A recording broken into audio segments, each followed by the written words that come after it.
আকাশ, তোর শ্বশুরের অসুখ, আগে যেয়ে তোর শ্বশুর জিজ্ঞেস করবে কেমন আছেন। উনি হয়তো বলবে ভালো, তুই তখন বলবে এটা আমাদের কাম্য। তারপর তিনি কি পার্থ করছেন জানতে চাইবি, তা বলবেন। তুই তখন বলবি অতি উপদের পথ্য, রোজ খেলে তাড়াতাড়ি সুস্থ হয়ে উঠবেন আশা করি। তারপর জিজ্ঞেস করবি কোন ডাক্তার তার চিকিৎসা করছেন। ডাক্তারের নাম শুনে কি বলতে পারবি তো? বলবি দারুণ ডাক্তার, খুব তাড়াতাড়ি ভালো হয়ে যাবেন। আর সবসময় হাসি হাসি মুখ করে থাকবি।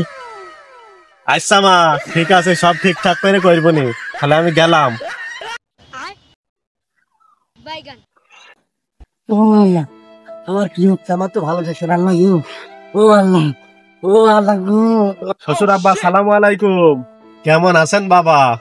ভালো নেই বাবা, আজবার আর বাঁচার ইচ্ছে নেই, মরলেই বাঁচি। এটাই তো আমাদের কাম্য। তা কি পথ্য করছেন এখন আপনি আব্বা? ঘোড়ার ডিম।